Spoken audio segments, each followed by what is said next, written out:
দুন্দুবি বেজে উঠল।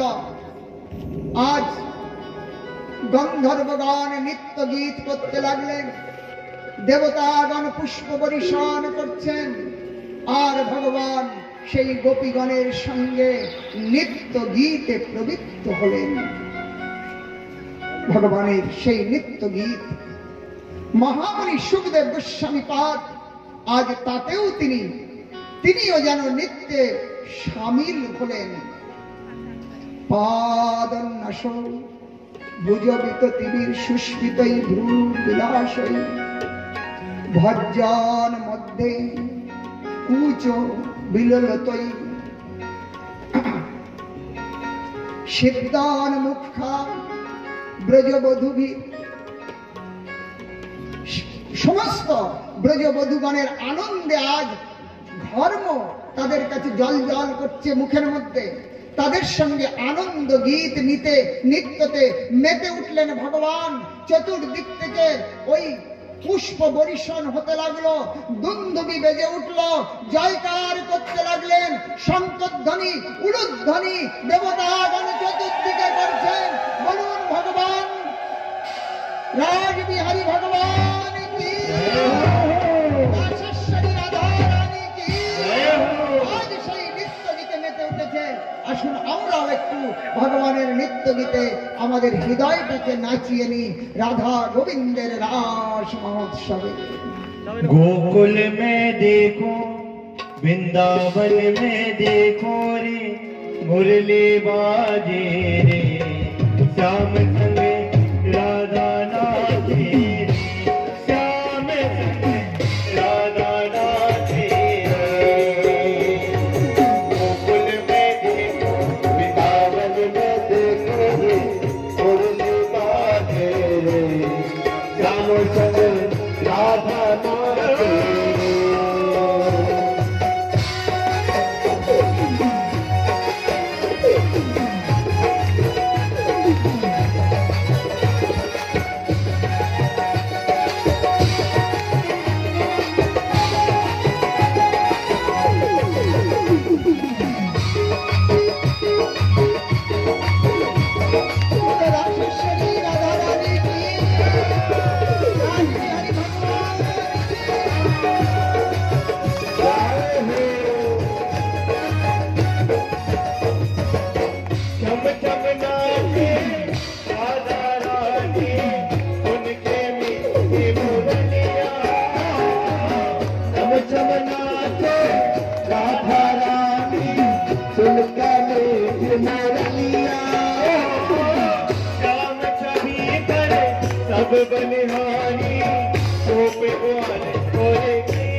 सर नहीं आए, गोपी तन पे शंकर आए, तुम्हें सर बहलाए।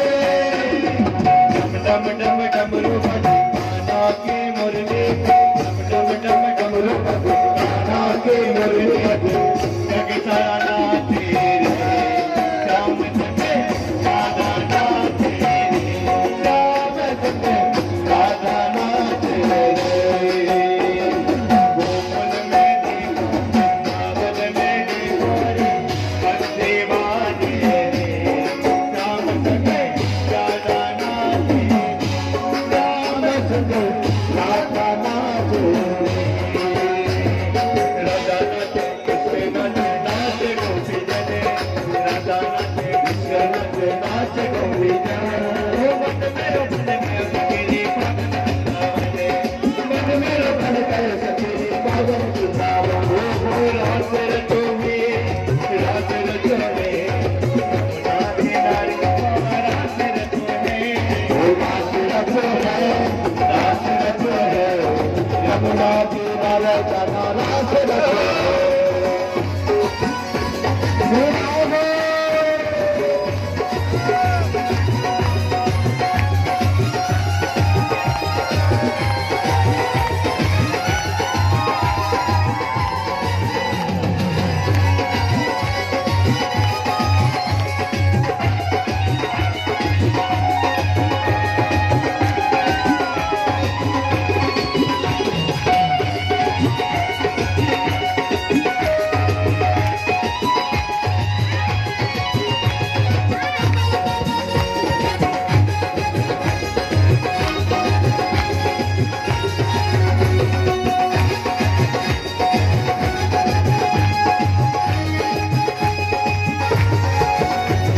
सूरज नाचे चंद्र नाचे नाचे तारा गणे, सूरज नाचे चंद्र नाचे नाचे तारा गणे, सूरज नाचे चंद्र नाचे नाचे तारा गणे, सूरज नाचे चंद्र नाचे नाचे तारा गणे।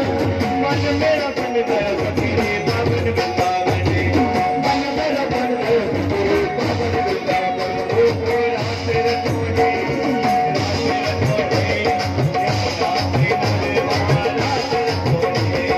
रात रचो ने, रात रचो ने, यमुना किनारे रात रचो ने, रात रचो है,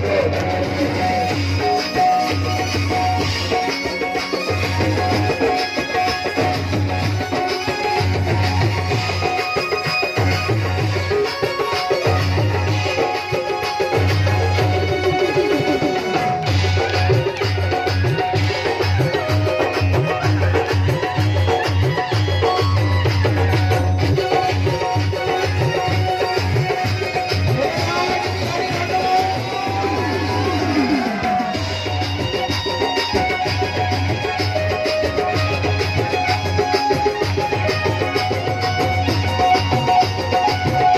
है,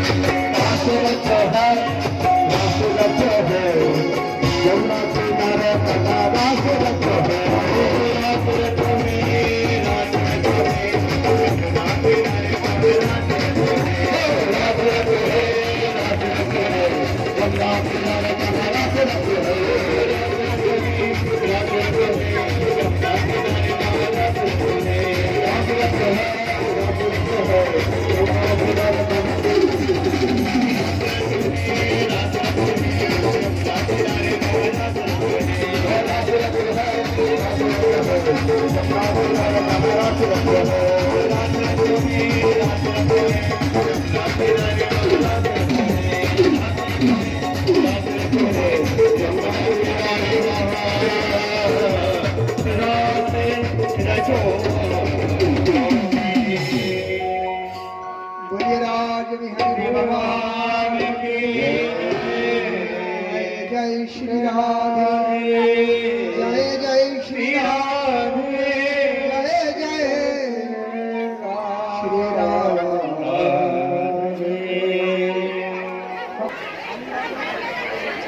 রাস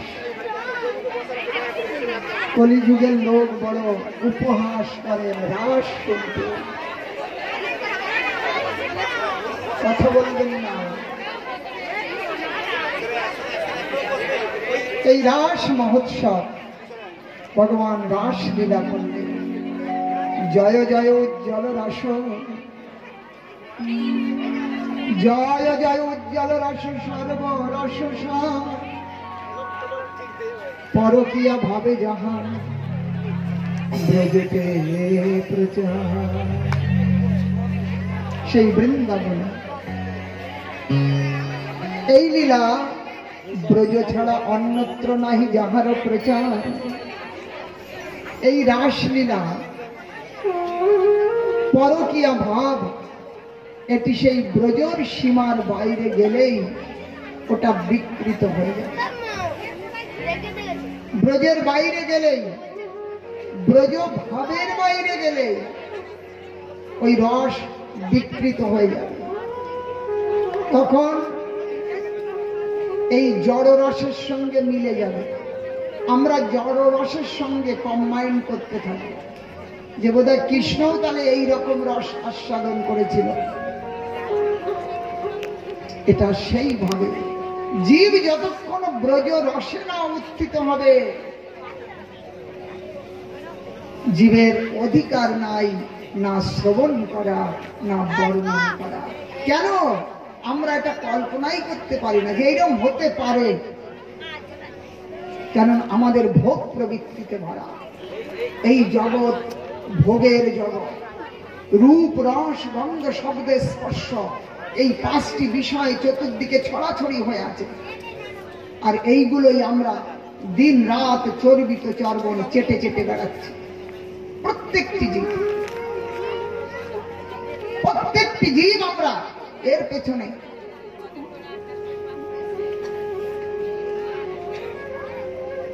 এক সময় কলকাতাতে আজ থেকে প্রায় 70 বছর পূর্বে যখন শিল প্রভুপাদ ভক্তি সিদ্ধান্ত সরস্বতী ঠাকুর তার সমস্ত গণের দ্বারা প্রচার করছেন, শুনবেন ভালো করে। সেই সময় কলকাতা একটা বিরাট সভা হয়েছিল। প্রভুপাদের গণ এক থেকে এক মহাদিগ্গজ সেই সভায় উপস্থিত ছিলেন। সেই সভায় সভাপতিত্ব করেছিলেন আমার পরম গুরুদেব নিত্যলীলা প্রবিষ্ট ছিল ভক্তি সারঙ্গ গোস্বামী মহারাজ, যিনি আমার গুরুদেবের গুরুদেব। সভায় সভাপতিত্ব করলেন। সেখানে ছিলেন ভক্তি প্রজ্ঞান কেশব গোস্বামী মহারাজ, সেখানে ছিলেন ভক্তি হৃদয় বনদেব গোস্বামী মহারাজ, সেখানে ছিলেন ভক্তি দ্বৈত মাধব গোস্বামী মহারাজ। এইরকম এক একজন ধুরন্ধর পণ্ডিত সেই সভায় ছিলেন। আর সেটি এইরকম গ্রামগঞ্জের সভা নয়, সেই সভাতে একেবারে নামি দামি শিক্ষিত সমাজ সেই সভার মধ্যে উপস্থিত ছিলেন।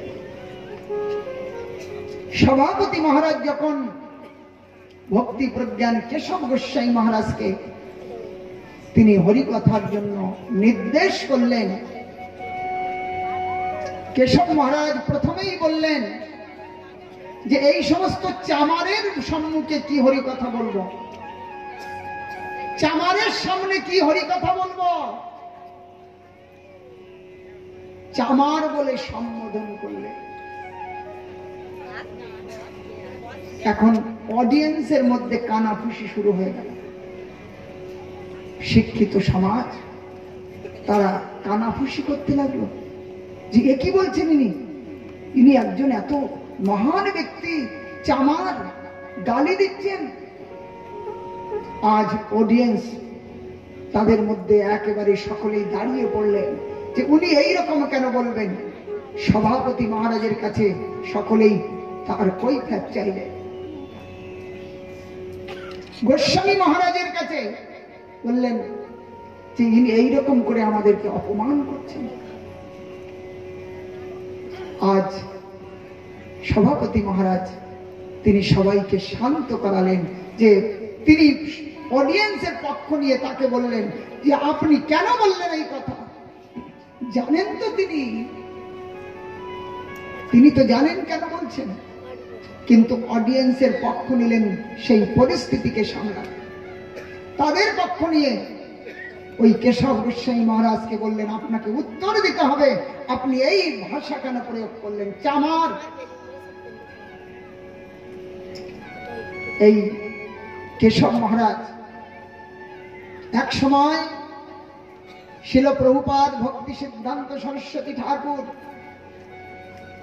যখন এই পশ্চিমবঙ্গ শুধু নয় শাস্ত্রের উপরে আউল বাউল কর্তা ভেজা নড়া দরবেশ সাই, তারপর সহজিয়া সখী ভেকি স্মার্ত জাত গোসাই অতিবাড়ি চূড়াধারী গৌরাঙ্গ নাগরী তোতা কহে এই 13 সঙ্গ নাহি করি। একজন দুজন নয় 13 প্রকারের অপসম্প্রদায়। এই জাত গোসাই গুরুগিরি করা, বাড়িতে যে কানে ফুক দিয়ে আসলো, মাসে মাসে বছরে বছরে এসে কিছু টাকা নিয়ে গেল, স্ত্রী পুত্র পরিপালন করতে লাগলো, এইসব জাত গোসাই সব ধর্ম বলে পরিচিত। এইরকম হলো ধর্মের পরিভাষা। শিক্ষিত সমাজ এই বৈষ্ণব ধর্মকে নিন্দা করতে লাগলো, ঘৃণা করতে লাগলো। একজন বাবাজি হয়েছে, তার সাথে একটা মাতাজি, এক মাতাজি তাদেরকে নিয়ে চলেছে ঘর ছেড়ে, এখানে এসে আবার একটা মাতাজি নিয়ে চলেছে, বলছে পরকীয়া রসাস্বাদন করতে। হ্যাঁ, আমরা একবার গেছি মদন মোহনে, এই মহারাজ ছিলেন, সেই মদন মোহনের গোসাই পাঁচু গোসাই একটা অপশব্দ বললেন, শুনতে খারাপ, বললেন সেই সময় এইগুলো চলতো। কিরকম? বলছে যে শ্রী গোবিন্দ গোপীনাথ মদন মোহন মধুর মধুর বংশী বাজে সেই তো বৃন্দাবন। হ্যাঁ, রাধাকুণ্ড শ্যামকুণ্ড গিরি গোবর্ধন ভাতার ছেড়ে ভাতার পাবি চল বৃন্দাবন। বুঝেছেন? এগুলো অপসম্প্রদায়। গৃহ ত্যাগ করে ভজন করতে এসেছে, সেখানে একটা ধরে নিয়েছে, নিয়ে একটা বাবাজির পেছনে একটা মাতাজি চলছে। আজও আছে সেই সম্প্রদায়। এইরকম সম্প্রদায় ছেয়ে গেল বিশ্ব।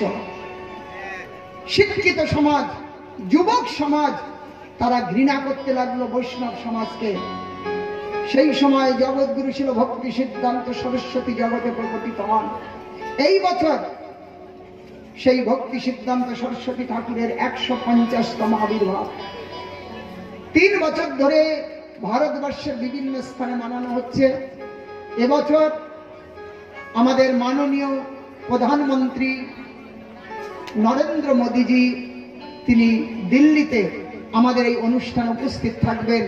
আগামী 6, 7 এবং 8 ফেব্রুয়ারি দিল্লিতে ইন্দিরা গান্ধী ইন্দোর স্টেডিয়ামে সেই বিরাট সম্মেলন হবে।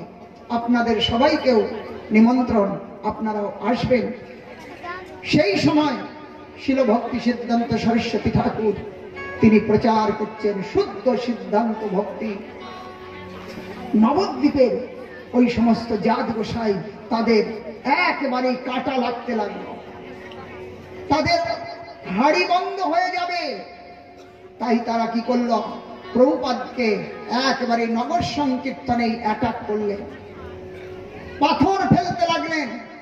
সমস্ত যাত্রী ভক্ত লোক সব এদিক ওদিকে পালিয়ে গেলেন এবং শিল ভক্তি সিদ্ধান্ত সরস্বতী ঠাকুরকে ধরে ফেললেন, ধরে একটা কামরার মধ্যে আটকে রাখলেন।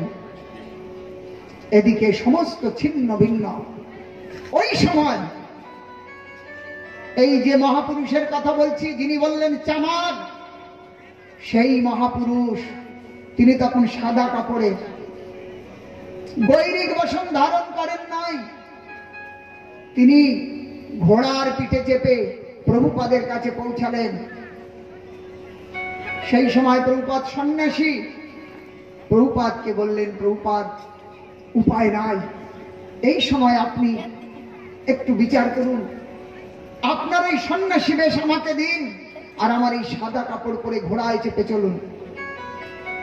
প্রভুপাদের সেই সন্ন্যাসী বেশ তিনি ধারণ করলেন, আর ওনার সাদা কাপড় পরিধান করে ঘোড়ায় চেপে প্রভুপাদ বেরিয়ে চলে গেলেন।